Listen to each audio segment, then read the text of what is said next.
Hello and welcome to this Chamber Low Carbon Live Lunch and Learn.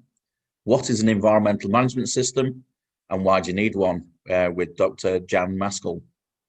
I'm Stephen Sykes, Chamber Low Carbon Programme Manager and your host for today's session. Some housekeeping before we get underway. All participants are on mute. Today's session is being recorded and will be available to watch again on our YouTube channel. We have two functions available at the bottom of your screen for you to interact during the event. Should you wish to ask a question, we have the Q&A button. This is monitored by the team and we will bring your questions in at the appropriate point. Please do indicate if you want to ask your question personally and we'll unmute you, but equally the team are happy to read your questions out. We have a chat function. Here you can introduce yourselves, your organisation, and do a little bit of networking and connect with each other. For those unfamiliar with the programme, Chamber Low Carbon is brought to you by East Lancashire Chamber of Commerce in partnership with North and Western Lancashire Chamber of Commerce, Business-Wise Solutions and Boost. We support businesses across Lancashire to go green, save money and reduce their carbon footprint. If I could have the next slide, please, Jan. Part funded by the European Union European Regional Development Fund, this £6 million programme provides a suite of free services to help businesses improve their energy efficiency and environmental efficiencies, introduce on-site renewable energy generation, and assist in saving money. The programme also helps Lancashire businesses that are developing new low-carbon technologies to bring their products to market, facilitate them being manufactured in Lancashire, and help them find demonstrator sites within the Lancashire region. At this point, I would like to welcome Dr Jan Maskell of Investors in the Environment as today's speaker. Jan is an environmentalist and occupational psychologist. She works with organisations, teams and groups, facilitating development and change, and with individuals as a coach.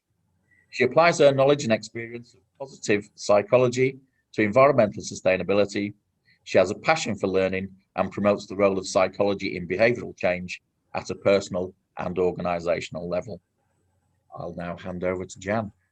Great, thanks Stephen.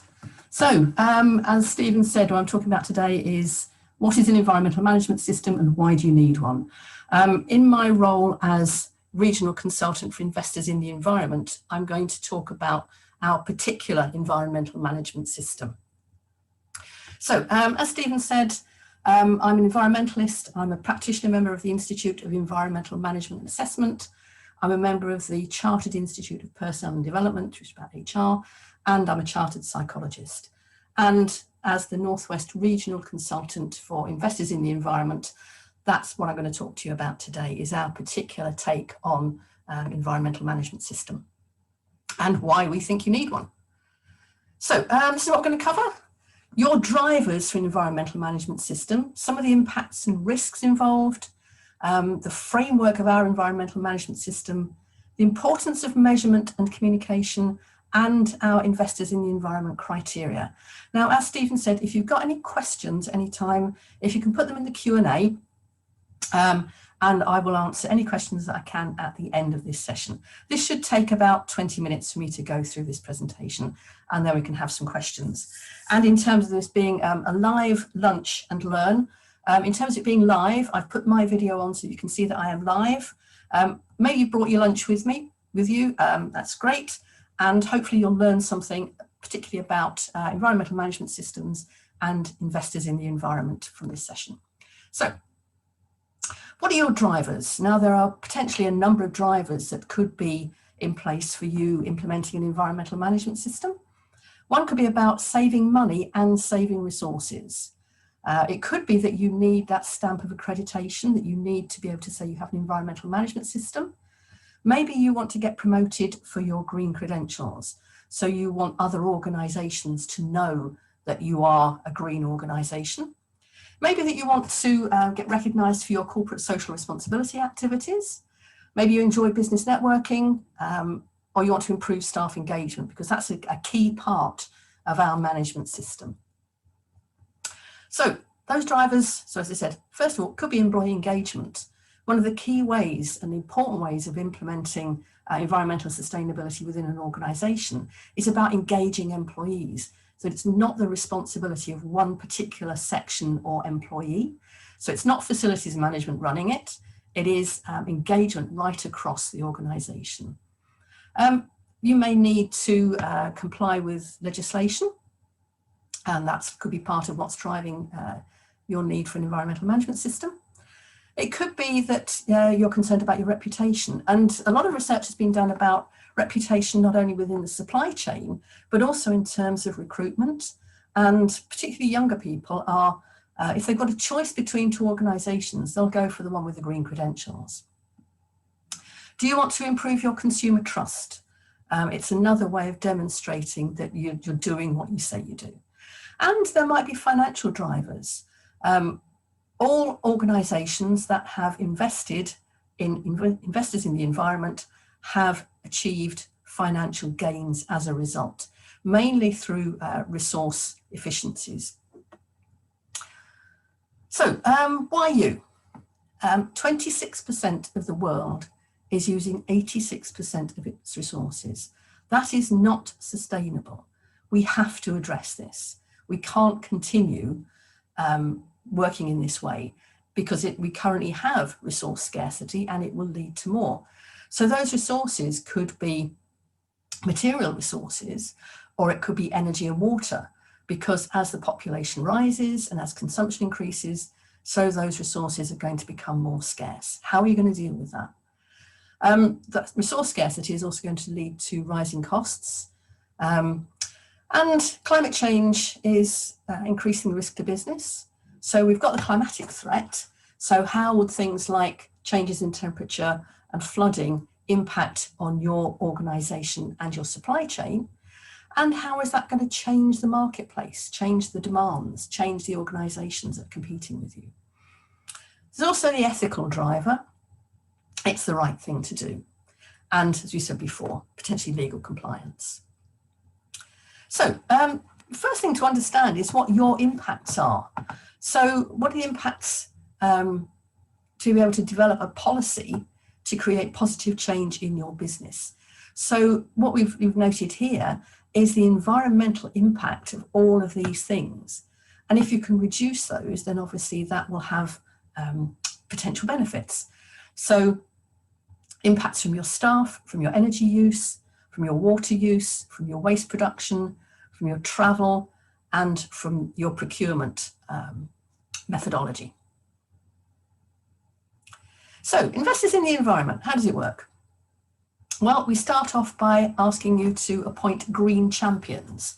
So that it's not just one person in the organisation, but obviously it depends on the size of the organisation, but that you have champions across your business. And from that to develop a robust environmental policy that is not just a piece of paper that's stuck on the notice board, but actually is translatable into an environmental strategy. So it might be your commitment to working in a particular way. We ask you to measure your usage, measure your resource usage, and we ask you to measure as a minimum your energy use and your water use plus one other. And in relation to those resources, we ask you to set targets. So year on year, you'll be looking to reduce your resource use. And around that to create an action plan. So not only do you have the targets for reduction, but you've got a clear way that you are going to achieve those reductions. We ask you to have in place a waste management system. So it's not just about recycling, it is about how you manage all of your waste. We ask you to have a travel plan.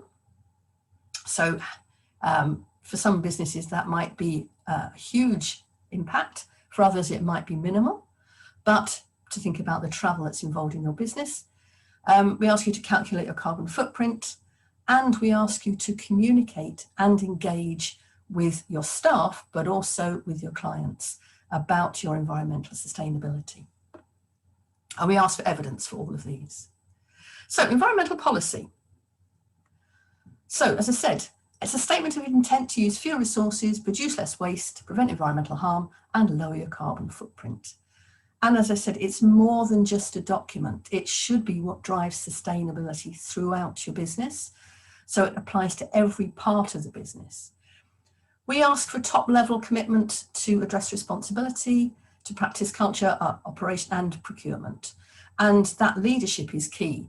If we don't have that commitment from the top level in the organisation, then your environmental management system is less likely to succeed. So think about the scope.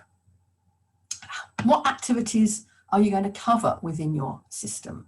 Will your policy cover direct activities or also the indirect impact of your value chain? It's up to you to determine the scope and the boundaries of your environmental management system. But this policy will be backed up by those specific actions we talked about in the action plan for all of the key areas of your business. So what next? So you've got a policy, now what? How do you measure your impact? And we ask you to produce a baseline measure for your key resources. So we ask for electricity and gas and water as a minimum, plus one other when you start out. So that could be measuring your recycling, could be measuring, doing a waste audit and looking at all of your waste. It may be you're an organisation that uses lots of paper. That might be a key resource to measure. Or you could measure your fuel use, your car mileage, number of flights, anything that's measurable and is important to your business. And we ask, as I say, for a baseline measure of a year, and then we can compare year on year how you are reducing that impact. And we also ask you to produce a carbon footprint based on these resource use. So measuring resources, you need to understand what you're consuming. You could get that usage from your old bills. You could ask your providers to give you information. You may be able to record from your meters, depending on access to them, but quarterly at a minimum, but preferably monthly. Then you can see month by month the difference that it's making. Sometimes your usage will go up. If the weather is particularly cold, maybe your gas and heating will go up, but we're looking for reductions across the year. So this measurement is going to help you to show progress through reduced impact and hopefully cost savings. Those savings will help justify greater actions and enable you to set stretch targets to improve. Now, when we're looking at setting those targets, we'd like, obviously, employees to be involved in that. So it's not someone sitting in a room going, we're going to reduce everything by 10% because we can. It's involving employees to look at ways in which those things can be reduced. And this is especially important if you're considering pledging carbon reduction targets, which we would encourage you to do. And those are reflected in your resource use. So waste, travel, procurement. So what are your current resource waste, travel and procurement decisions based on? So do you do it on a cost basis, or is the environmental impact considered when you are making those decisions? So things like your reward policies, what's rewarded in your organisation? And for your travel, what's in your travel policy? So does it say, we will pay for flights, or does it say we encourage you to use public transport first? Which are the areas that need most improvement? So where are you spending most, but also where are you using most? And who needs to be engaged to make these changes successful? How can we involve people in developing the actions that we need to? So in terms of waste management, obviously you've got the waste management hierarchy. The most preferred option is always going to be in your action plan prevention. How can we prevent consumption that then would lead to waste? Can we reuse any materials? Recycling and reprocessing. So we're not just focusing on that, we're looking at prevention of consumption to start with. But often things can be recycled or reprocessed. Lower down the hierarchy, we've got energy recovery prior to disposal. So if you're looking at your waste system, whoever manages your waste, what do they do? Does it just go straight to landfill and there's no incineration, or does it go to energy recovery? So how much do you know about how your waste is managed within your organisation? Similarly, travel planning, there's a hierarchy for this as well. So the most sustainable options are active travel. So walking, cycling, and particularly cycling using electric bikes is great. How to encourage people to cycle more is get an electric bike. Or public transport is the next option. The fourth option would be low carbon travel using an electric car and car sharing if possible. As you were coming out of lockdown, obviously car sharing was not an option during lockdown. And there is a difference between car share and lift share. Car share is where, say, I own a car, but I share it with another household or with another person, so we can both use the car. So, for example, where I live, we have a car club. So for 30 plus households, we have 6 cars that we share. And that's a car share option. A lift share option is if I'm traveling, say from Lancaster to Preston, I give someone a lift. That's a lift sharing option. So electric cars and car sharing, lift sharing. Next best option is petrol diesel car.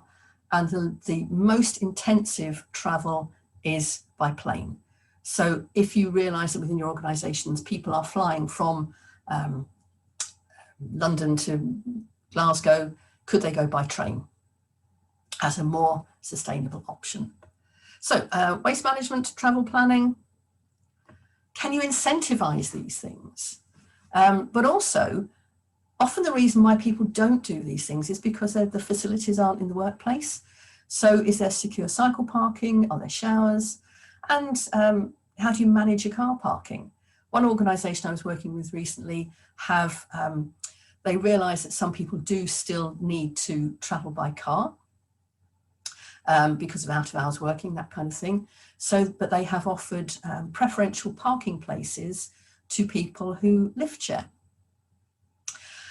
The option that people are really taking to as a result of lockdown is tele and video conferencing. So the fact that transport in 2005 makes up nearly a quarter of our CO2 emissions, if we look at the last 18 months, that position would be completely different. But people are now realising that you can use tele and video conferencing as we're doing today, and that would reduce the travel impact of all the people attending this event. There's obviously still a carbon footprint, but it's much lower. So, communication action planning. Managing change, getting people on board. It's really important with an organisation that employees know what you're working towards and who needs to be involved. So creating an effective green group can be a great way to communicate this so that you can then filter things out into the organisation. And it's also within that green group, who is best placed to do what? Can we play to the strengths of the people within the group? An organisation I'm working with recently, there's someone within that group who loves data and loves the measurement side of things. So they've been allocated to measure the resources and to report back on that, not just to the green group, but across the whole organisation to see, did you realise how much we are spending on petrol? Maybe we could think about reducing this. So who's best placed to do what in the organisation? So timeframes are important.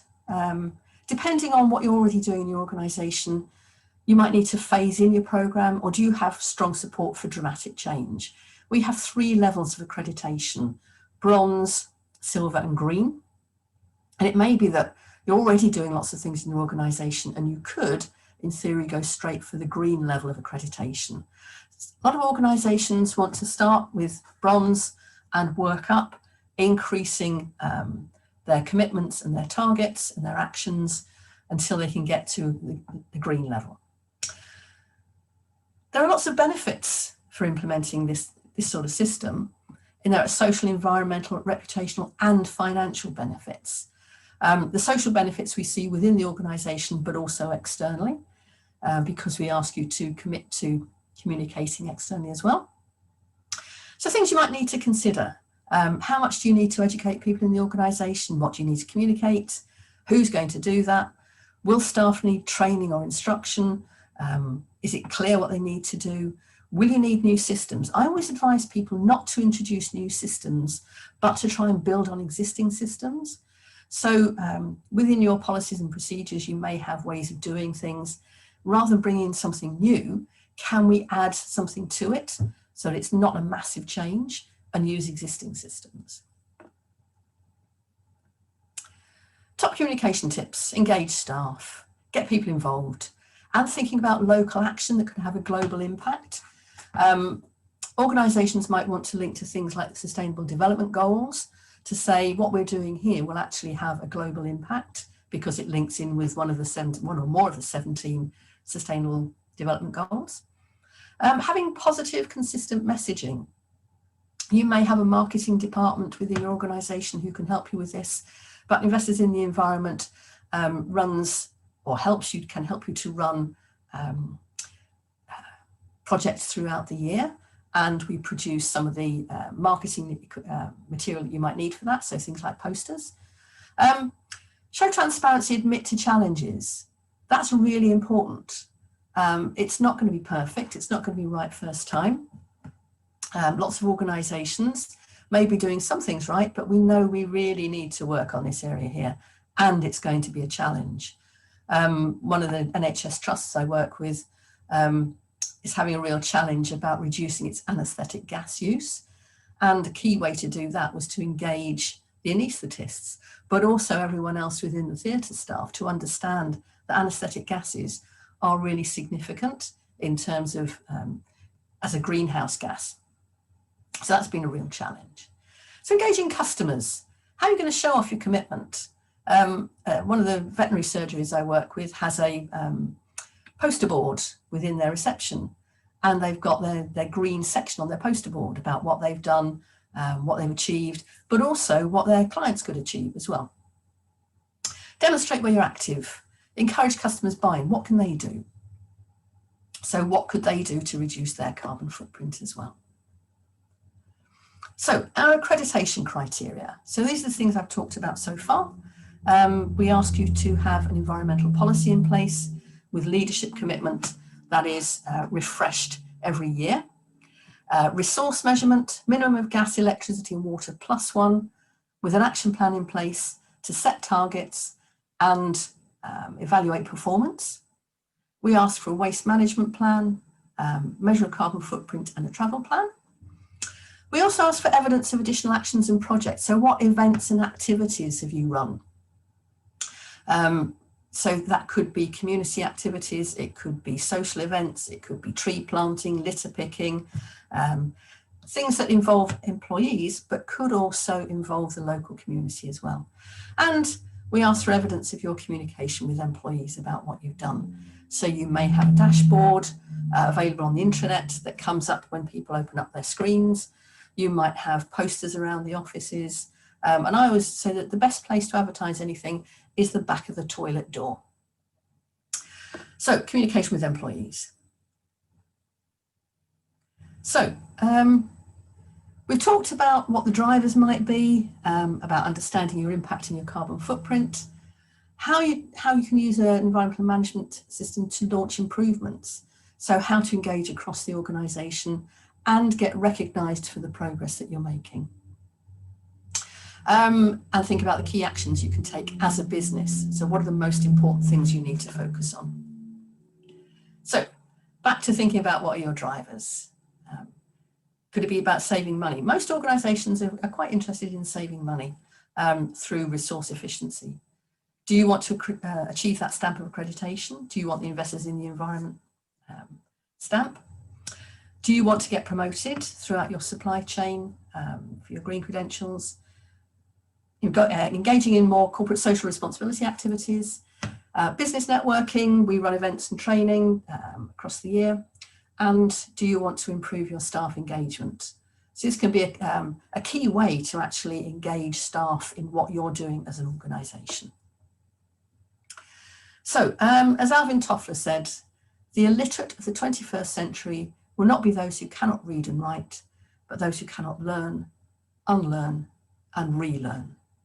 So as an organisation, you could show people the way within your organisation and make it easy for them. And that's where, if you're interested in investors in the environment, as your regional consultant, I am here to help you to achieve that investors in the environment journey. And if you've been involved in any of the Green Rose projects run by the Chamber, then you'll be partway there to achieving investors in the environment. So those are my contact details. Jan Maskell at iie.uk.com. There's my phone number, and there's the website details if you want to go and have a look and see what it is we do. So I'm able now to answer any questions that anyone might have. So Stephen, are there any questions from anyone? I was going to say, at the moment, there aren't any questions there just yet, but I'll start the ball rolling. Okay. What type of companies engage with investors in the environment? So if you could give us a bit of a range of what type of organisations. The Investors in the Environment accreditation criteria is very flexible and adaptable to any type of organisations. So as I said, within my particular region, I have the largest NHS trust in the UK with 7 hospitals and 23,000 employees. And I also have the smallest one I've got is a small consultancy, and they have the equivalent of 3 full-time employees. So we go across all sectors. So I've got organisations that are, as I say, health service, vets, consultancy. I've got finance organisations, so I've got an insurance company, a building society.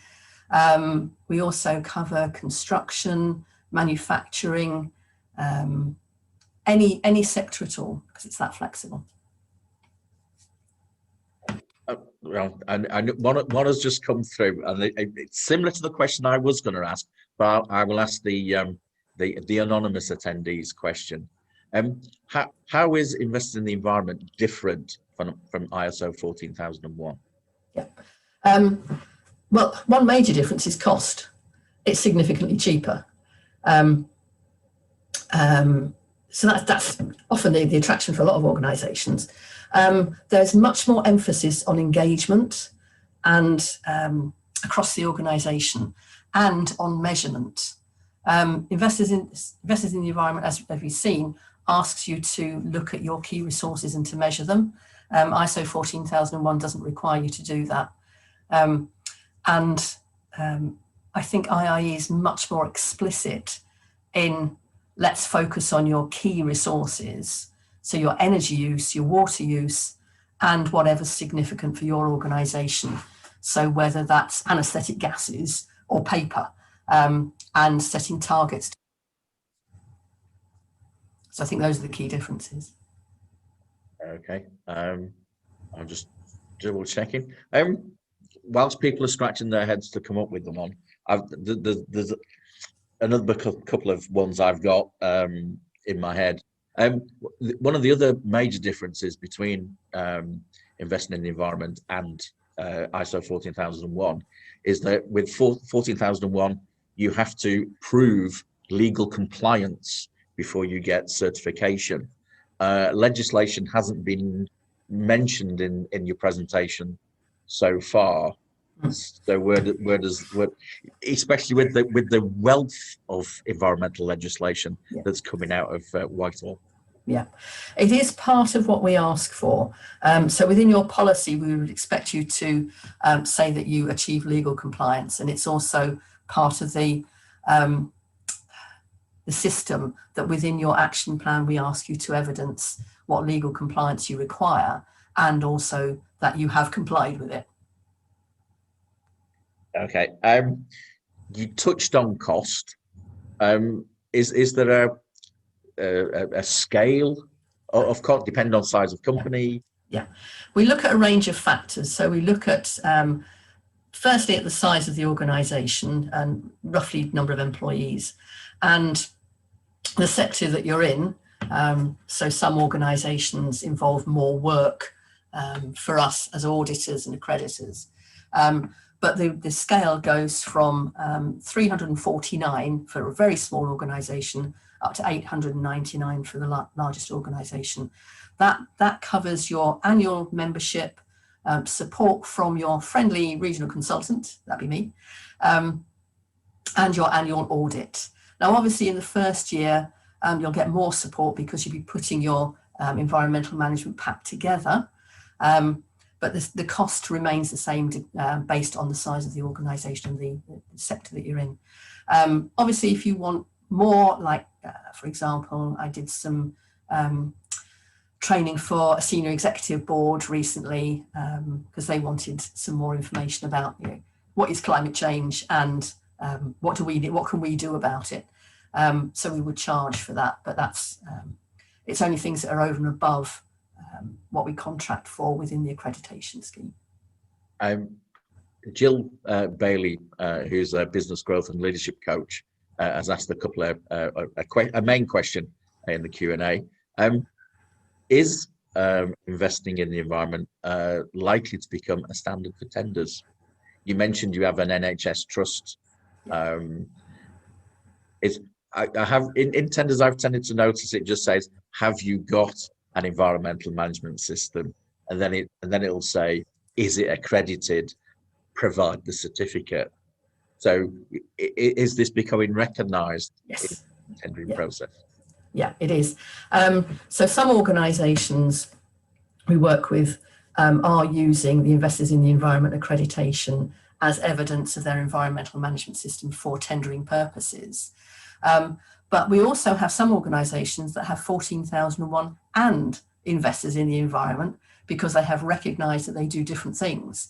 And ISO 14001, as I said, does not emphasise as much as we do the employee engagement and the resource measurement, monitoring and reduction. I was going to say to a large extent it's horses for courses, and I have noticed that, like I say, with the number of tender processes, it just says, have you got an environmental management? Sorry, have you got an environmental policy? Have you got an environmental management system? Is it accredited by a third party? And they don't actually specify which particular one. So I think with the it's not a reinterpretation, with the emphasis in the Social Value Act and the that line in the regulation that says that you should give consideration to the social value, the environmental, the social and economic impact of your procurement decision. I think there is going to be more of a switch towards the environment impact of your procurement. So I can see, recognizing that a lot of SMEs are not going to spend a fortune to put in a bureaucratic environmental management system with internal audits, assessments, certificate fees, surveillance fees, and all the others. So I think there is potentially a growing market for this product. Yeah, I think if an organisation has maybe more in manufacturing, where you've got a lot of processes that you need to pin down, then ISO 14001 is probably appropriate and would possibly go on the back of an ISO 9001 quality accreditation as well. I have another question. They've noticed on the IIE website that there's franchise opportunities available. Is investing in the environment looking for more consultants?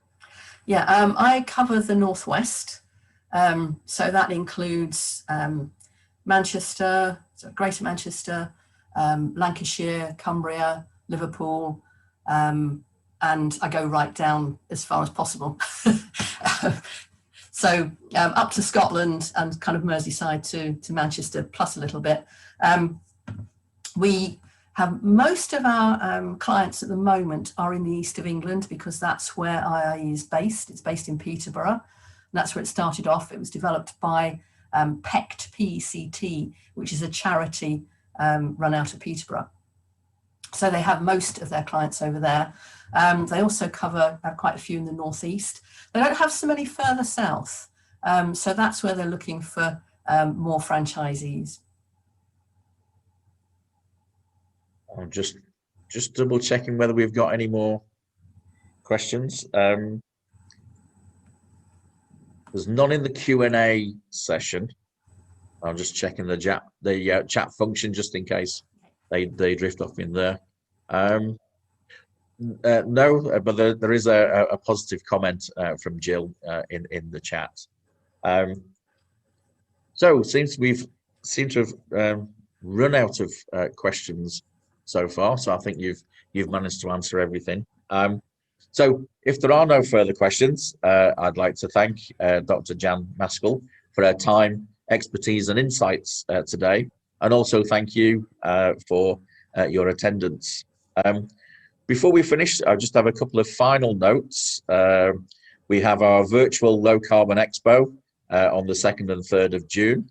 There's still some places available, and bear in mind it's a dip in, dip out type of event. It's live over 2 days, and you do need to register for the 2 days. So don't just register once on Tuesday and think you can use the same link again on the Wednesday. Then if you want to find out more about Chamber Low Carbon or revisit any of our past events or download any of our resources, you're more than welcome to from the Chamber Low Carbon website. So without further ado, I'd like to say thank you for today, and enjoy the rest of your day and enjoy the rest of your lunch. Goodbye. Thank you, Stephen. Thank you, everyone. Nice to meet you today. Bye.